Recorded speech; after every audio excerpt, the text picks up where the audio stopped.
안녕하세요. 말씀을 품고 말씀을 살아내는 바이블 1189 97째 날, 오늘은 레위기 5장입니다. 한동안 영상을 올리지 못했는데 오늘부터 다시 시작합니다.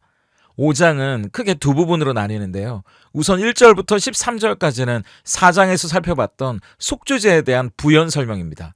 속죄제를 드려야 하는 경우가 부지 중에 실수로 나도 모르게 혹은 어쩔 수 없이 계명을 어겼다가 나중에 그것을 깨닫게 될 때라고 말씀드렸잖아요. 그게 구체적으로 어떤 경우인지를 예로 들어주는 내용이 1절부터 6절까지 나옵니다. 우선 증인으로서 자기가 본 것과 알고 있는 진실을 말해야 하는데 그렇지 않았을 때, 그리고 부정한 들짐승이나 가축, 곤충의 시체나 어떤 사람의 부정한 것을 접촉했을 경우에, 마지막으로 그게 좋은 일이든 나쁜 일이든 함부로 하겠다고 맹세한 경우 나중에 그게 잘못되었다는 걸 깨닫게 되면 스스로 자신의 잘못에 대해 고백하고 하나님께 속죄제를 드려야 한다고 이야기합니다. 이처럼 자기가 한 행동이 잘못이라는 걸 전혀 몰랐다기보다는 그때 상황이 어쩔 수 없었다거나 잘못 판단하고 행동했더라도 중요한 건 나중에 자기가 한 일이 잘못이라는 걸 깨닫게 되면 진심으로 그 죄를 고백하고 돌이키는 일이 필요하다고 이야기하는 겁니다. 이어지는 7절부터 13절은요, 속죄제 제물에 관한 부연 설명입니다. 원래 4장에서 본 대로 일반 백성들은 암컷의 어린 양이나 염소를 제물로 드려야 했습니다.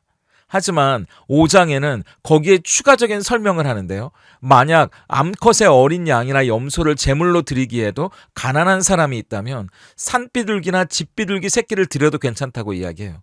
그런데 그게 다가 아닙니다. 그 비둘기조차도 드리지 못하는 형편의 백성들도 분명히 많았을 거잖아요. 그러면 그런 사람들은 고운 가루 10분의 1 에바, 그러니까 우리로 치면 가루 한 대 정도를 소재로 드려도 그걸 속죄제로 받아주시겠다고 이야기합니다. 그런데 그것도 끝이 아니에요.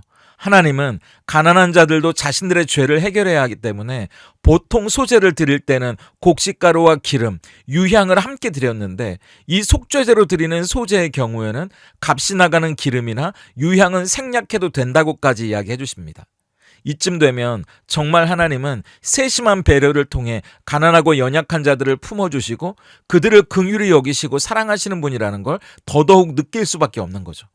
그렇게 속죄제의 부연 설명이 마치고 나면 이제 14절부터는 이스라엘의 5대 제사 중에 마지막 제사인 속건제에 대한 설명이 이어지는데요. 속죄제가 우리의 죄 때문에 오염된 성막을 제물의 피로 정결하게 하는 제사라면 이 속건제는 그 죄를 어떻게 해결할 것인지에 관한 제사라고 할 수 있습니다. 속건제의 한자를 보면 속죄할 속에 허물 건자를 써서 우리의 허물을 속죄하는 제사라는 뜻이고, 또 이 속건제와 속죄제가 모두 죄에 관한 제사지만 속건제가 속죄제와 구별되는 점은요, 자기의 죄와 허물에 대해 제사를 드리는 것으로 끝나는 게 아니라 배상을 해야 한다는 점입니다. 5장에는 그 잘못한 대상이 하나님만 나오지만 이어지는 6장에는 사람을 상대로 죄를 짓는 내용이 나오는데 하나님에게건 사람에게건 그 죄를 뉘우치는 것만으로 끝나는 게 아니고요, 물질적인 배상을 하는 것까지 포함되는 게 속건제입니다. 그래서 속건제의 특징은 자기가 저지른 죄와 허물을 갚아야 할 빚처럼 여기는 거예요. 그리고 그 빚을 갚는다는 의미로 드리는 제사가 속건제입니다. 그렇기 때문에 속건제는 다른 제사와는 달리 드려지는 제물의 가치를 금전적으로 따지는 이야기가 함께 나오는데요. 5장에는 하나님께, 그리고 6장에서는 사람들에게 어떤 죄와 허물을 범했다면 그만큼 죄의 빚을 진 셈이고 거기에 맞는 가치만큼 그 죄값을 배상해야 하기 때문입니다. 자기도 모르게 성물을 잘못 다루었을 경우에 하나님께 잘못을 했기 때문에 속건제를 드려야 하는데요, 흠이 없는 순양을 바칠 때도 다른 제사와는 달리 정한 가치에 따라 은 몇 세겔 정도의 가격이 되는 양을 바치라고 이야기하잖아요. 그게 끝이 아니죠. 그 제물의 가치에 5분의 1을 더해서 제사장에게 드리라고 이야기해요. 그렇게 속건제를 통해 자기가 지은 죄에 대해 뉘우치는 것으로 끝나는 게 아니라 그 죄값을 갚는 것까지, 배상할 책임을 갖는다는 내용으로 5장이 마무리됩니다. 말씀드린 대로 이 5장은 속죄제의 부연 설명과 속건제의 설명으로 이루어졌는데요. 이 두 제사 모두가 하나님 앞에서 죄를 어떻게 해결할 것인지에 관한 제사이면서 죄 앞에서 우리가 기억해야 할 중요한 이야기를 들려줍니다. 첫 번째, 죄를 깨닫고 은혜 안에 사는 것만큼 시급하고 중요한 것은 없다는 사실이에요. 하나님은 거룩하신 분이셔서 죄와 함께할 수 없기 때문에 만약 우리가 죄를 짓게 되면 안타깝게도 하나님과의 관계가 막힐 수밖에는 없습니다. 이사야 59장 2절을 보세요. 오직 너희 죄악이 너희와 너희 하나님 사이를 갈라놓았고 너희 죄가 그의 얼굴을 가리어서 너희에게서 듣지 않으시게 함이니라. 우리의 죄 때문에 하나님께서 우리에게 당신의 얼굴을 돌릴 수밖에 없다는 겁니다. 그리고 우리의 이야기를 듣지 않으신다고 말씀하시는 거죠. 생각해 보세요. 우리도 너무 지저분하고 역한 것을 보면 나도 모르게 얼굴을 돌리게 되는 것과 똑같은 이치입니다. 그게 우리의 본능인 것처럼 하나님도 죄를 앞에 두고 모르는 척 웃으면서 우리를 대하실 수는 없는 거예요. 하나님은 거룩하신 분이기 때문입니다. 그런데 문제는 우리가 하나님 앞에서 뭐가 죄고 어떤 게 잘못인지 잘 모른다는 거예요. 이 세상의 죄가 처음 그 모습을 드러냈을 때를 떠올려 보세요. 하나님의 말씀을 어기고 선악과를 따먹은 하와와 함께 아담도 죄를 짓게 되죠. 그런데 아담은 먹지 말라고 한 그 열매를 먹었냐는 하나님의 질문 앞에 자꾸 핑계를 댑니다.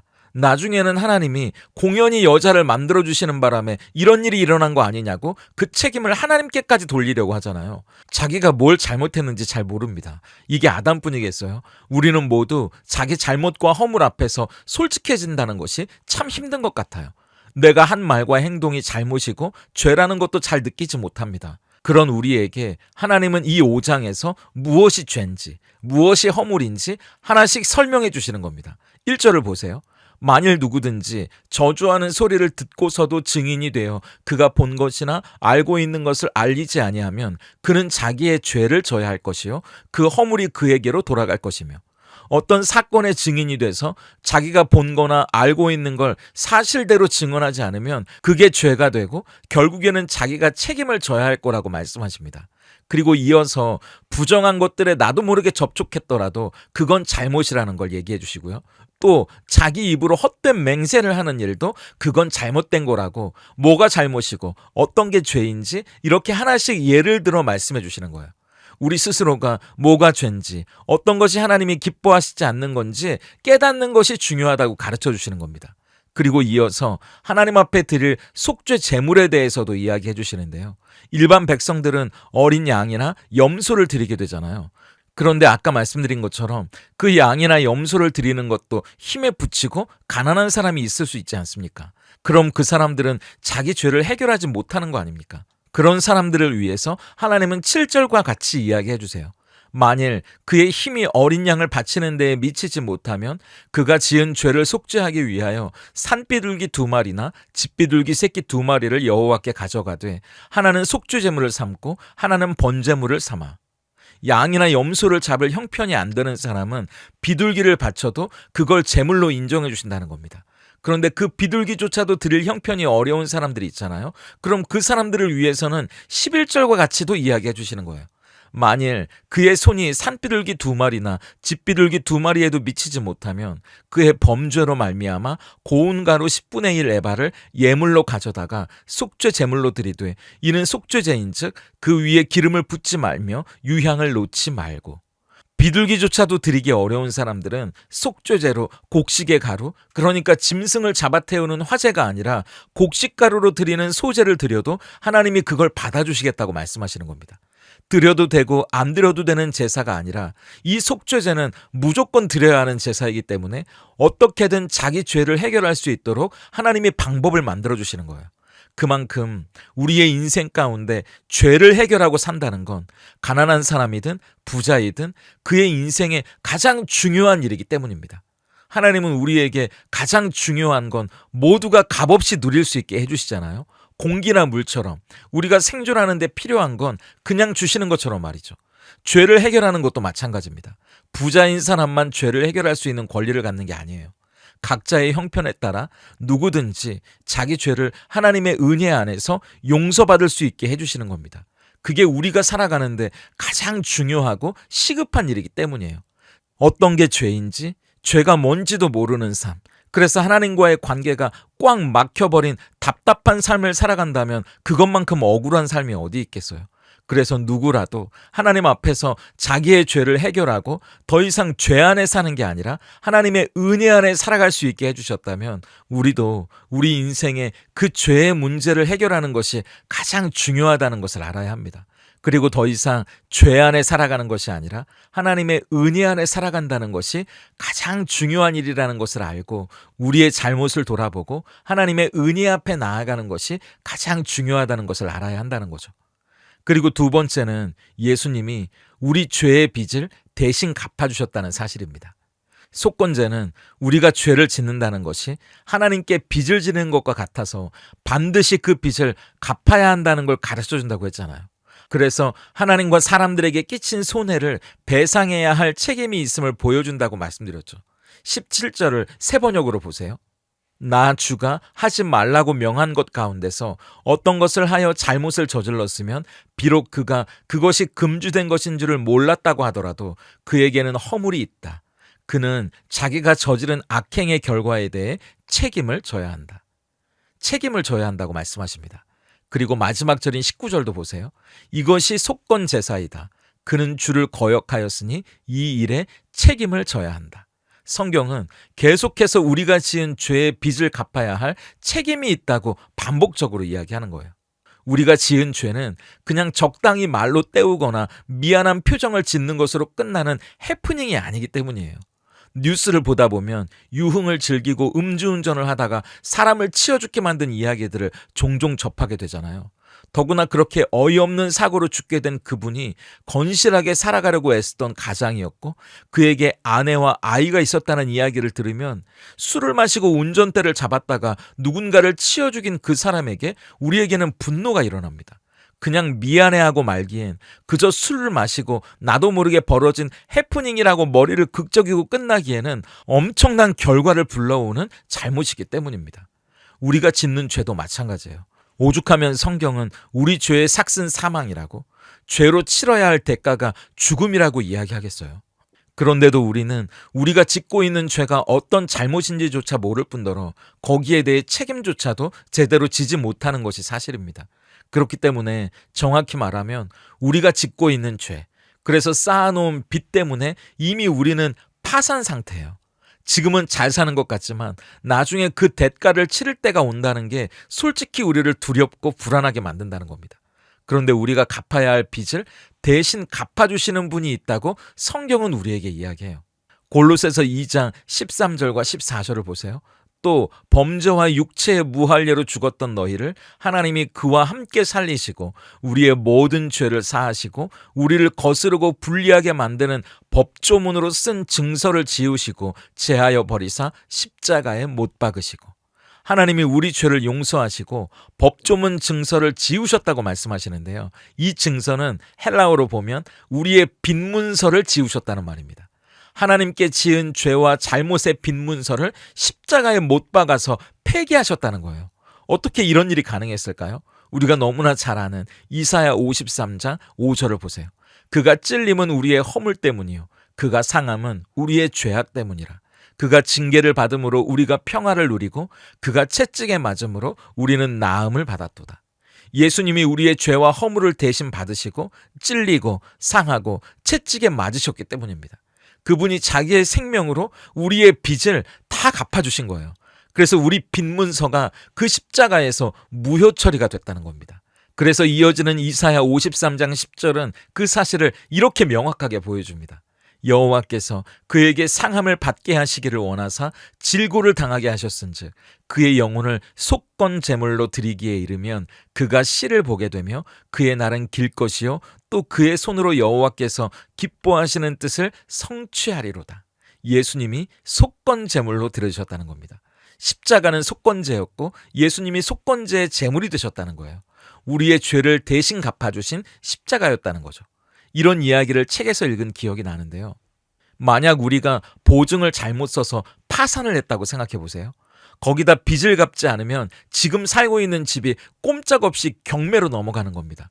하루 이틀 시간은 가는데 나는 도저히 감당할 수 없는 빚의 크기이고, 그래서 우리 가족은 당장 이 큰 살림을 움직일 곳도 없는 거예요. 하루 이틀 시간은 가는데 그 빚의 크기는 나로서는 도저히 감당할 수 없는 겁니다. 그런데다가 우리 가족은 당장 이 큰 살림을 움직일 곳도 없는 거예요. 날은 겨울인데 입이 바싹바싹 타들어가지 않겠습니까? 편히 잠이라도 자겠어요? 그런데 하루는 퇴근하고 집에 돌아오면서 우편함에 무슨 봉투가 있어서 열어보니까 당신의 채무가 다 변제되었다는 공중 문서를 보내온 겁니다. 알고 보니까 내 친구가 내 소식을 듣고 수십억이 넘는, 내가 감당할 수 없는 그 빚을 대신 갚아준 거였어요. 이제 이 집에서 나가지 않아도 되는 겁니다. 그럼 카톡으로 고맙다고 띡 보내고 여러분 끝낼 수 있으시겠어요? 당장 전화부터 걸겠죠. 만나자고 하지 않으시겠습니까? 그야말로 생명의 은인인데 머리가 땅에 닿을 정도로 울며 불며 진심으로 그 친구에게 고맙다고 하지 않겠냐는 겁니다. 그런데 예수님이 우리의 빚을 갚아주신 일은 그것보다 훨씬 더 큰 일이라는 거죠. 그게 복음이라는 거예요. 단순히 우리가 사는 집에서 쫓겨나지 않게 해주는 정도가 아니라 영원히 하나님의 나라에서 살아갈 수 있도록, 우리가 완전히 망하지 않도록, 우리가 도저히 감당할 수 없는 그 빚의 크기를 당신의 생명을 십자가에 내어주셔서 우리 대신 갚아야 할 그 죄의 빚을 자기의 생명으로 대신 갚아주신 겁니다.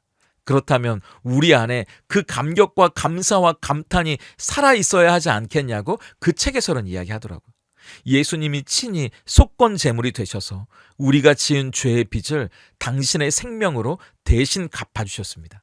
이 이야기 앞에서 우리의 반응은 두 가지여야 하지 않을까요? 첫째는 감사요. 둘째는 새로운 삶이요.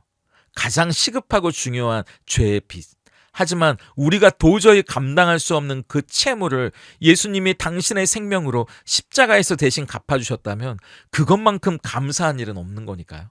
그렇지만 감사해서 끝나는 것이 아니라 한 발 더 나아가서 우리가 도저히 감당할 수 없는 그 죄가 예수님의 은혜로 해결됐다면 이제는 새로운 삶을 살아가는 거죠. 죄의 결과가 얼마나 무섭고 두려운지 알았다면 이제는 이전처럼 사는 걸 끝내야 하는 겁니다. 우리 빚을 자기 생명으로 대신 갚아주신 그분 안에서 우리는 새로운 피조물, 새로운 생명으로 살아가게 됐기 때문이죠. 그게 은혜를 아는 사람의 모습입니다. 그런데 우리는 저를 포함해서 책임지지도 못할 일들을 얼마나 많이 하며 살아가는지 모르겠어요. 그런데 정작 우리가 저지른 어리석은 일들의 책임은 우리가 지는 것이 아니라 예수님이 지셨습니다. 예수님이 십자가에서 그분의 생명으로 우리의 빚을 다 갚아주셨어요. 그렇기 때문에 그 십자가 앞에서 한없이 겸손하게 또 새로운 기회를 얻은 자답게 힘을 내어 살아가야 하는 거죠. 죄를 이기고 하나님의 은혜 안에 살아가는 것이 우리에게 다시 기회를 주신 하나님의 뜻이라고 믿고 우리에게 주어진 자유를 죄 짓는 데 쓰는 자유가 아니라 하나님의 기쁨으로 살아가는 자유로 바꾸어 살아가는 저와 여러분이 될 수 있기를 다시 한번 소망해 봅니다. 오늘 바이블 1189 적용입니다. 첫째, 무엇이 죄인지 깨닫고 분별하며 살아가는 것이 중요합니다. 죄 가운데에도 하나님이 우리에게 나아오기를 기다리고 계신다고 말씀하세요. 우리는 얼마나 하나님과의 관계를 회복하기 위해 노력하는지 한번 돌아보세요. 그리고 오늘 하나님과 내가 맺고 있는 관계 지수가 몇 점쯤 될지 한번 스스로 점수를 매겨보시고 그 관계가 깊어져 가기 위해 할 수 있는 일이 무엇인지 실천해 보시면 좋겠습니다. 둘째, 예수님이 죄의 빚을 우리 대신 갚아주셨어요. 다른 건 다 갚아도 이것만큼은 내 힘으로 갚을 수 없다고 생각했던 여러분과 저의 죄의 빚이 무엇인지 한번 생각해 보면 좋겠습니다. 그리고 그 빚을 갚아주신 예수님께 어떤 감사를 올려드릴 수 있을지 한번 생각해 보시고요. 그 감사를 삶에서 실천해 보시면 좋겠어요. 함께 기도하겠습니다. 우리도 감당할 수 없는 죄의 무게를 스스로의 어깨에 짊어질 뿐만 아니라 해결할 수 없는 죄의 빚을 십자가에서 해결해 주신 주님 감사합니다. 속으로만 끙끙 앓고 하나님 앞에 나아갈 수조차 없었고 어떻게 나아가야 할지도 몰랐던 우리를 위해 친히 그 죄를 담당하셨으니 오늘도 오라 말씀하시는 주님의 품에 안길 수 있는 은혜를 주시옵소서. 십자가에서 그 빈 문서를 모두 무효로 만들었으니 다시 주신 기회를 허투루 낭비하지 않게 하시고 죄책감에 얽매인 삶이 아니라 하나님을 향한 자유로 새로운 삶을 살아가게도 하시옵소서. 더 이상 우리의 몸을 불의의 병기가 아니라 의의 병기로 드리게 하셔서 죄가 우리를 움직이는 것이 아니라 은혜로 움직이는 삶이 되길 간절히 소망합니다. 우리의 발목을 붙잡던 죄와 사망의 법, 그 결박은 끊어졌음을 믿고 생명의 성령의 법 안에서 하나님을 영화롭게 하는 우리 성도님들 되게 하시옵소서. 예수님의 이름으로 기도드립니다.